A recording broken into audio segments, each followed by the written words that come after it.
Hey everyone, Jeff here with the J-Free 906 podcast, and I wanted to share this clip with you. This is from our recent conversation with Mr. Erik Bard, who is the principal investigator out for the Secret of Skinwalker Ranch. He was describing what he calls the light garden. This is really, really interesting, and I hope you enjoy this quick clip. If you want to check out the entire video, you can do so at the J-Free 906 podcast right here on YouTube. I've created an array, just like you're talking about, Mike, and I have a sort of a stand-in for a UAP, and I have a portrayal, a model, a conceptual model that I could share that speaks right to what you're talking about. Please. And now, if you will walk me through what it takes to share a screen, Okay. Yes. I'll do it. All right. Do you see? Do you see the content? Yes, I see it. All right. Is it dynamic? Is it moving? Yes. Okay. All right, guys. Behold the light garden. Okay. All right. Look. Wow. Yay. Yeah. Okay. So I made this because I feel like, look, we all learn better when we have something interactive and something visual, right? Yep. And so what you see here is a model. And forgive me if this gets clumsy because I'm actually accessing another machine using VNC and all this other stuff. So we have a. Yeah. Okay. This is great. So you see, I can move it around. Mm-hmm. Yep. And you see my lovely stand-in for a UAP. Yep. Right. This is gratuitous as heck, I know. But I think it makes the point well. Mike, you're smiling.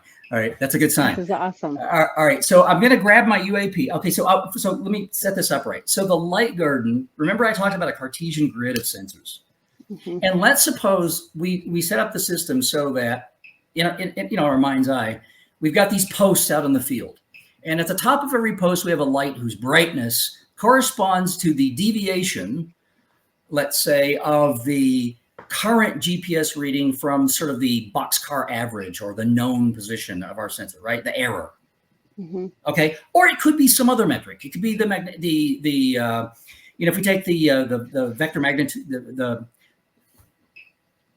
the B field, what do we call the magnetic field, or any other metric that we're interested in. And we look for coherent patterns, like a wake of some kind, as a result of something that we may or may not see in the intervening space between the satellites in middle Earth orbit, all the GNSS stuff, including GPS, and our sensors on the ground. Okay, now with that set up, we've got basically every one of those, I'm pointing over here at the screen, every one of those points that you see, those little spheres, is independently calculating something based upon time and its positional relationship to my UAP, okay? So what I'm gonna do is I'm gonna grab the UAP and I want to show you an example of something that we might see from our light garden. You see what's happening? Oh yeah. Yes, this is amazing. So I want you to imagine. Yeah, I had fun making this. This is so all this cool. Stuff. Okay, actually, what you're seeing is one of the fun components of what I do. Making TV is probably not my favorite part. I think others will tell you that. I get it. Okay, but let's imagine we've got this thing, this craft, this effect, this I'm going to call it the effect generator. Passing through our space, okay? And obviously with proximity to our sensor array, the effect grows, right? It's quite spectacular, right? Yep. Okay, yep. Whereas, here I'm doing something like an inverse square law or something, doesn't matter. So what I've just shown you is something that I've seen in my head, for better or worse, since 2017. I've had this in my hands. Wow. And that's why we're doing GPS. And that's why we're sneaking up on, hopefully, a robust system for measuring whether it be geophysical effects, atmospheric effects, things that might be associated with like the geomagnetic storms that we see, possibly exotic physics having to do with, the things that Travis is so eloquently presented. I love the aspirational stuff. Science fiction, I love it. It's got science plus imagination in it. It's real science, right? And so let it be associated with what we call the anomaly over the triangle. As you said, I loved it. You set it up perfectly, Mike. Right over the triangle, right? Yep. Right. So whatever it is, whether it's technological or natural or whatever in origin, my desire is to be able to image that, to at least tomographically, at least get a slice of whatever the effect is. And if it's Mother Nature, great. That's another show. Nature's Got Talent, right? Indeed. Right. But the point here is to just augment our natural senses and give us, a greater awareness of some of the really cool physics that's playing out all around us and even passing through us. And so if we were to build something like this, probably impractical light garden,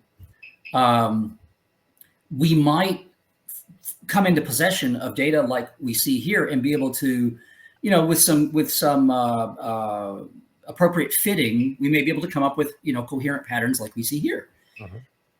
I hope this is appealing, because this Absolutely. Oh my gosh. Yeah. Everybody in the chat is going, that is so wild. Yeah. Well, see, I have fun making stuff like this. Oh and you know what? Look, I just had my 55th birthday on last Christmas.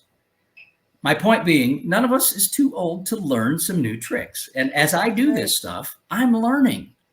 And that's one of the joyful things about engagement with this context, is picking up whatever skills I need in order to get ideas across. Who knows? Maybe someone else will come in and take a look at this and go, oh, Erik, you're missing this. You need that, And so it's this kind of synergistic discourse. When I talk about elevating the discourse, this is what I want to do. So this is my contribution to that. Wow. That's fascinating. It truly is.